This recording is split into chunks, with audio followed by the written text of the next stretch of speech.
My name is Celina. I'm a two-time kidney transplant recipient. My journey began actually when I was about 18 and a half months when my parents, my mom especially, saw that my eyelids were shutting down. There was so much water retention, my eyelids, my limbs, and at a certain point, I stopped walking because of the water retention on my legs. Now, at 2 years old, back in the mid 70s, like this time around was about 74. We didn't have like Medi-Cal. Everything was clinically based. So whatever you could afford is what you were able to pay. My mother is the only one from her family here in the States. All her brothers and sisters all are out there. She actually has a younger brother that's a physician. So during that time, he was doing his residency in UNAM in Mexico City.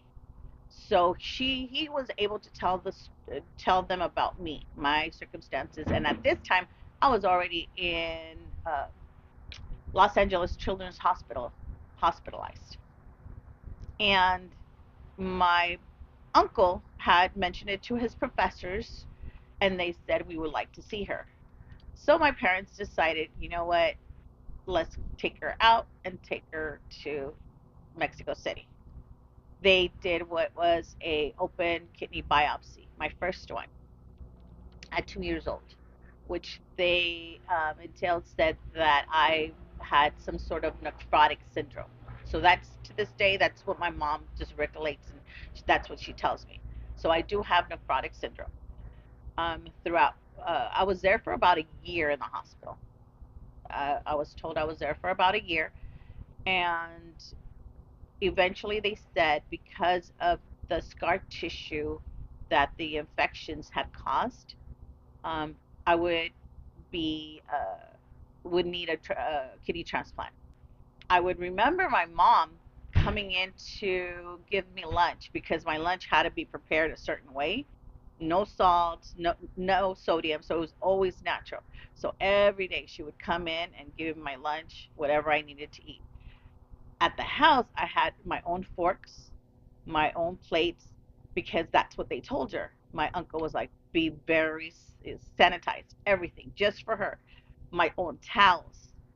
I remember times where I would do what's called a 24-hour urine creatinine test.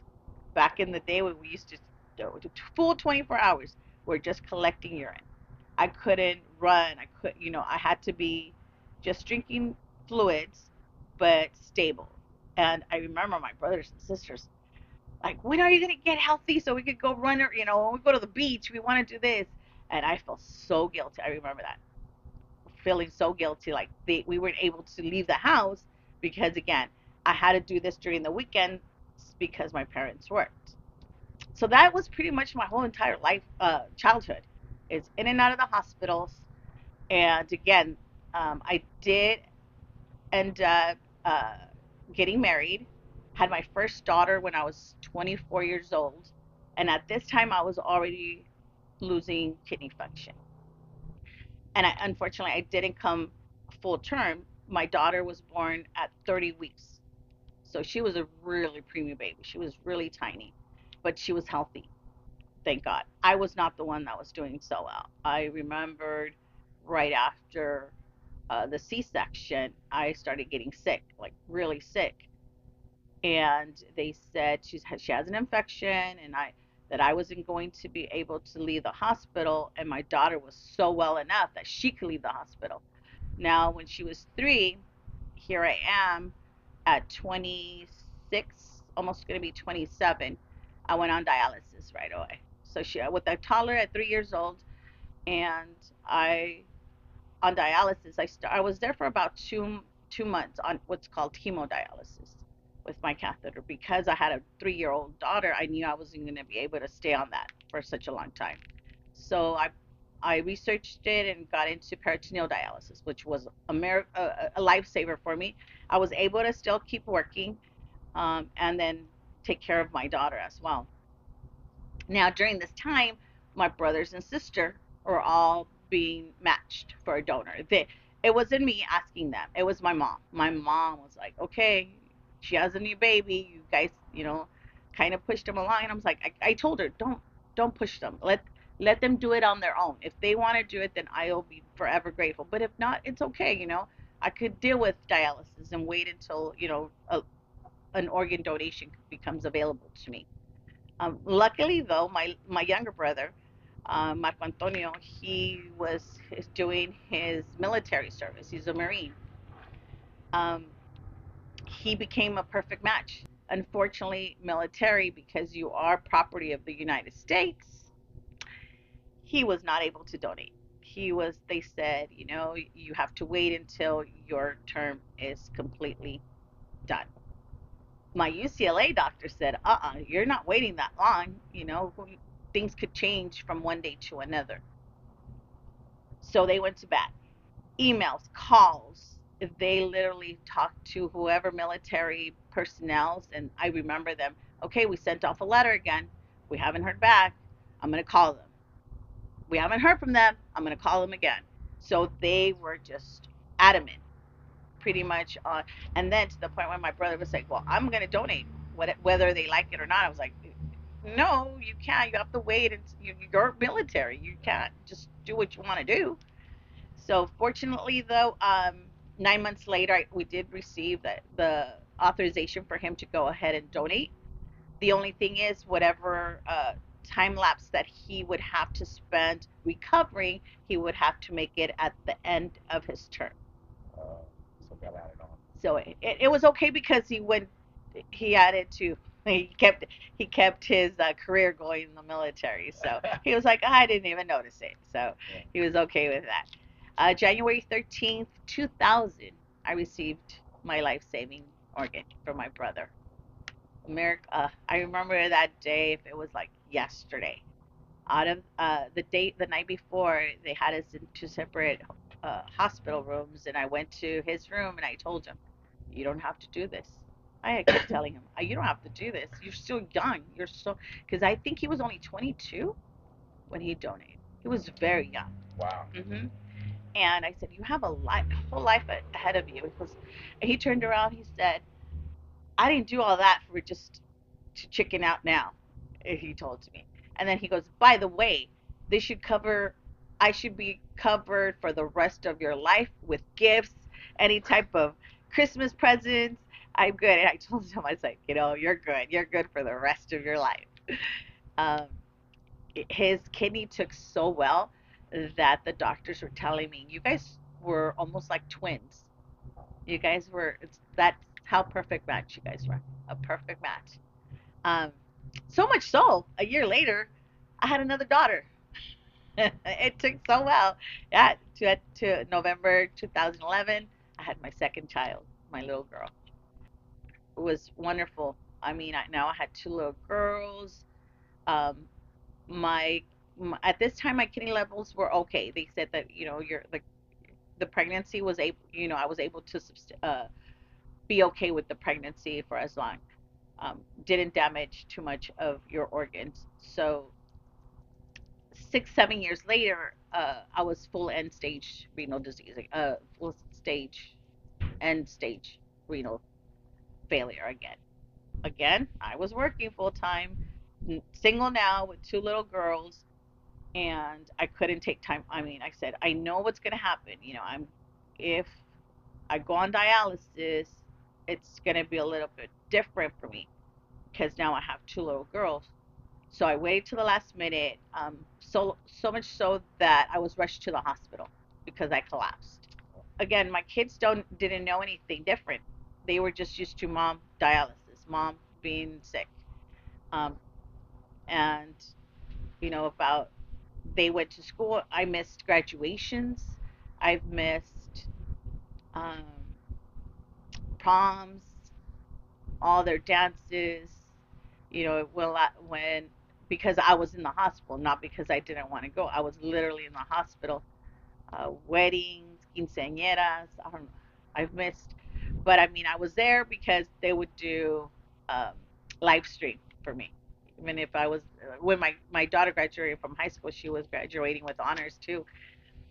And yeah, sure enough, all I was able to do was see her through the picture. So um,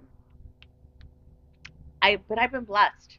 5 years ago, again, uh, when I got the call, I was getting my daughter ready for her prom, my youngest, for her prom. And we got the call. It was a Memorial Day weekend, May 25th, 2019. Nancy from, can I speak to Maria Celina? I was like, yes, this is her.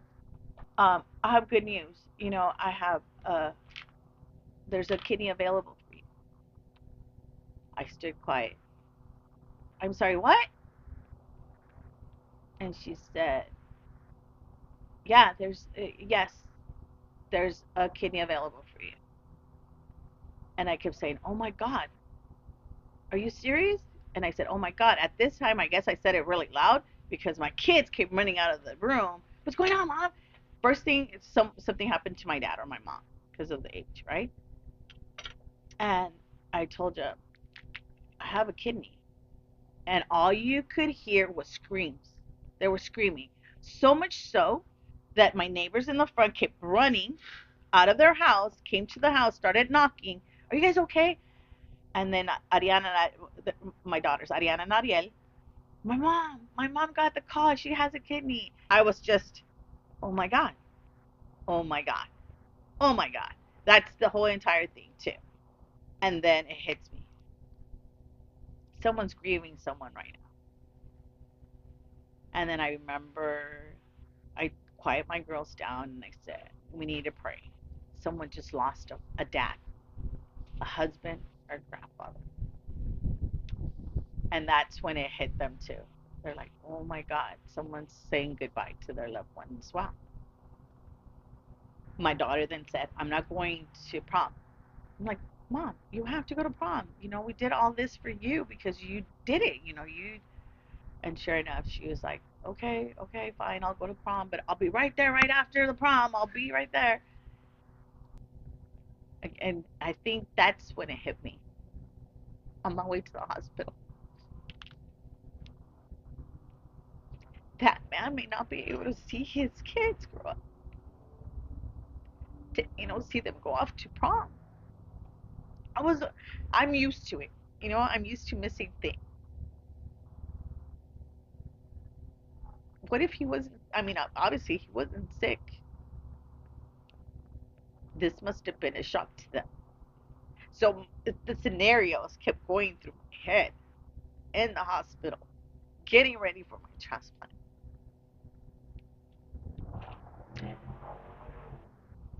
And my family members there. I've been blessed because both my parents have suffered so much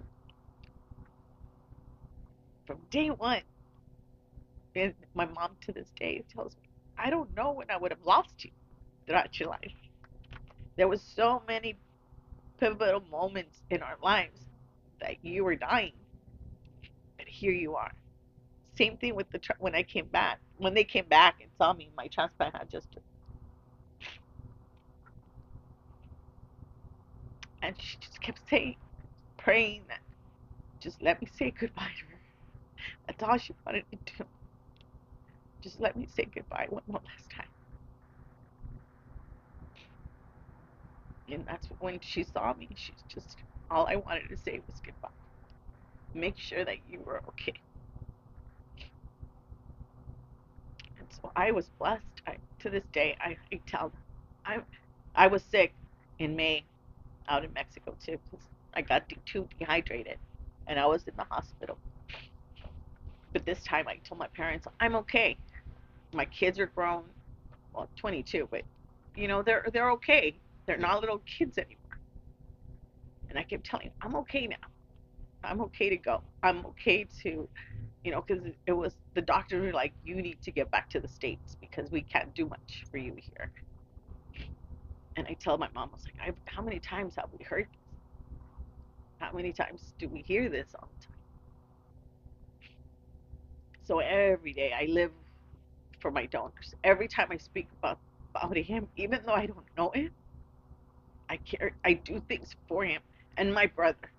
Without my brother, there's no baby girl. My daughter now, 22, is working on her master's in communications and works for the Dodgers. My oldest is working on her doctorate as a sociology, opened up her first homeless shelter in San Diego County. So we're a family of service. We're a family of we know we know there was a village behind my family in order for me to be here. Do you ever talk to him? Sweet donor? Every day. I was like, okay, you know what I want to do? Like, yesterday, I was very, yesterday's speech, presentation was overwhelming for me because I didn't think I could do it. Speaking to professionals, international forum. Yeah, look, and stay quiet. I'm like, I don't think I could do this without, crying or without talking about it. Because every time I talk about him, it's tears. I, or I get sick, and then I'm like, okay, did I do something wrong to your kidney? That's the first thing I think about. Oh, like, did I? So yes. Oh, and then when I was really sick, when as after my transplant that I it wasn't taking, I was like, it's okay, I if it wasn't meant to be, it's okay. It's okay. You tried. I kept saying, you tried. I I always tell I want to honor them the best way I can. I try to be a good person in everything I do. So much so, a lot of people say, "Do you even get angry?" I hope not, but I do, and I feel guilty about it. Is it right for me to feel? You question yourself. Is this is this the right? Is this how I'm supposed to be spending my time wisely? That's always on my mind. Now, am I wasting my time doing this? That's constantly. Am I giving? Is this worth their time? Is what I'm saying. Is this worth my donors, their sacrifice? Am I doing them justice by doing this? I switched my whole career to, go out and get assaulted by homeless individuals just so that I want to make a difference. I just want to honor them. That's been my whole thing. And because I don't know my donor family, I see my friends. I see my donor family members from One Legacy, and I see my donor family. So when I reach out or where they tell me, oh, we need, I'll drop whatever it takes. I'll be right there. No issues, no questions asked. You let me know because that energy I want to give it to my donor family, but because I don't know who they are, I turn around and I give it to them. I never received a letter. All I know is 49 mail. That's it. Like, what did he like to do? Like, maybe I have traits that started following that no, I don't see any difference. But, I want to see, what kind of music did he like? After the transplant, like I said, this was just different. It hit differently because I knew someone passed. This time around, someone passed away for me to still be here. And the remorse was so heavy on me that I just kept thinking, why? I someone else should have been in my. This person should still be alive. There's why me? Why do I get the second chance? Why now?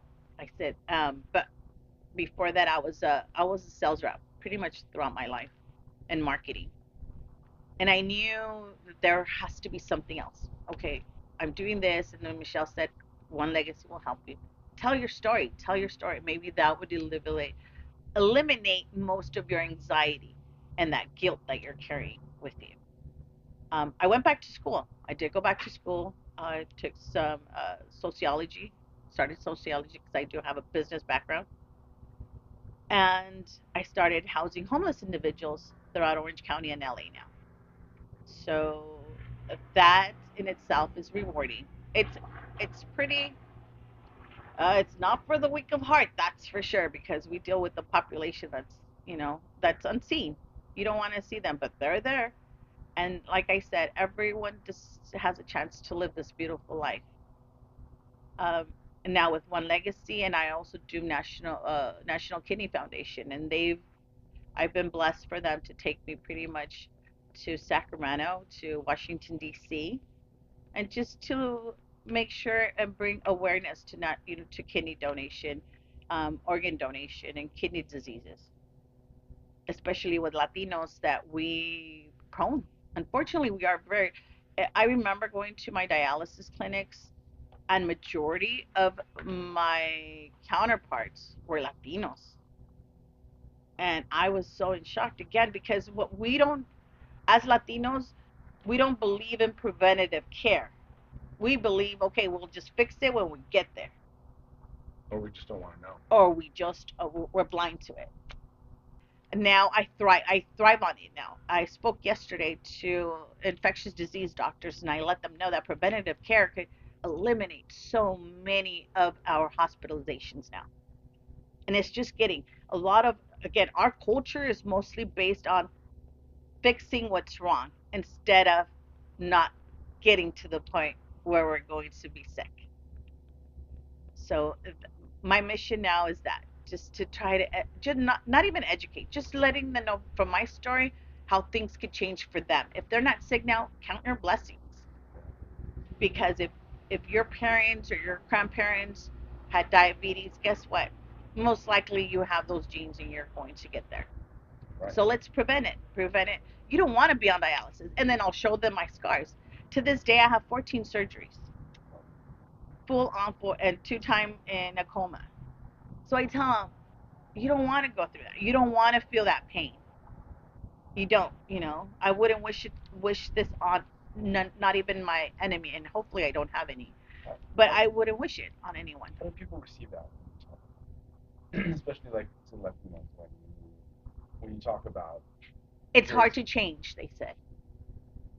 It's very hard to. But I tell them, if I'm here and the people that I speak to, especially homeless individuals, again, they've been on the streets 10 or 15 years. They're in age. I'm I'm hoping they will change because that's why I'm there. I want them to change. So if my clients could change, anyone else could change. They're the rock bottom. They're the ones that cannot change. That you don't expect for them to change because either they don't, mental health issue, or they don't want to change. But if they could change, and I've seen it firsthand, why couldn't we? Why couldn't we?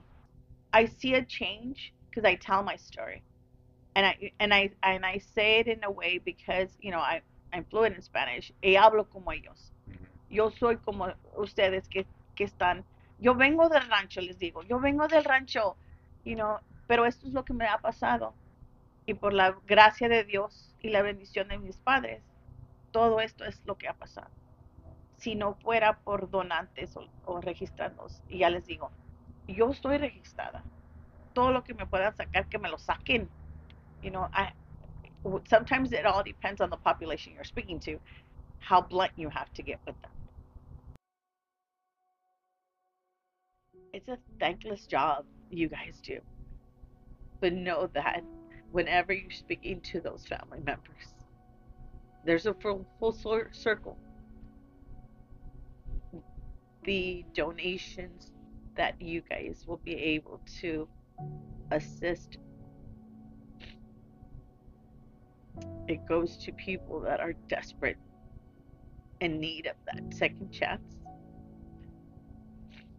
And behind those patients, family members. I have two little girls, now young adults. Who knows what would have become of them? But you guys did something special that you might not get the gratitude. And it's I know, long hours. And sometimes it's discouraging when it comes to people telling you no. But for that one person, that one angel that decides to donate, think about families on the other side that would benefit. And who knows? They might become or help someone else in the long run. just to know that we are grateful, eternally grateful to be given this chance to live. And thanks will never be enough for me for what you guys do.